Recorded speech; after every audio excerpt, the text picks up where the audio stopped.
Hey mom, today was a normal Friday, but it quietly reminded me of the tension that comes with being a global citizen. Every day, the world broadcasts suffering at a scale that can feel unrelenting. Wars in distant lands, communities displaced, human rights violated, and natural disasters upending lives.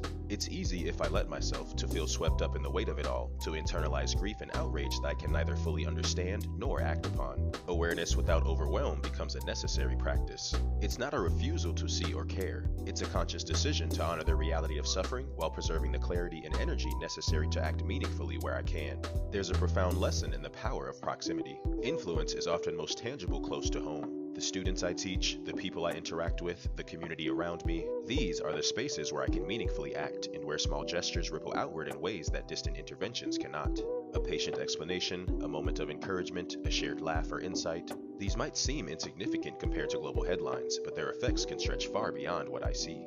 Proximity reminds me that impact does not require heroism on a global stage. It begins in the spaces I inhabit, with the people I can touch, and from there, influence may radiate farther than I ever realize. Simultaneously, I'm reminded that beauty and tragedy coexist. The media thrives on amplifying fear, anger, and catastrophe, creating the illusion that suffering dominates every corner of existence. Yet for every viral story of despair, countless acts of resilience, creativity, and quiet courage unfold unseen.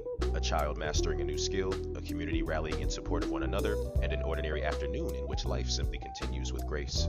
These are the unnoticed threads of hope woven into the fabric of reality.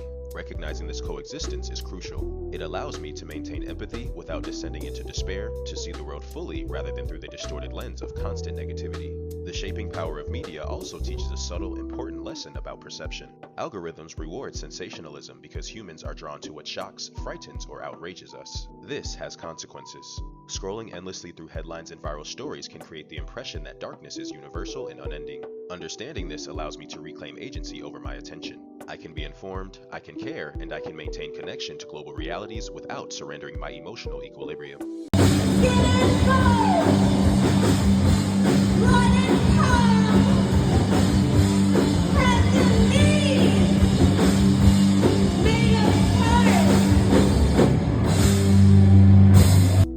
The principles of circles of influence over circles of concern serves as a grounding framework for daily life. I cannot carry the weight of the entire world. It is both impossible and counterproductive. But I can invest deeply in the spaces where my actions hold weight. The classroom, friendships, local community, and the everyday interactions that define human connection. This is not indifference. It's intentionality. By focusing on what I can truly affect, I cultivate presence, agency, and meaningful engagement. I meaningfully engage with Burger King, and that was it for my day. Okay, love you. Bye.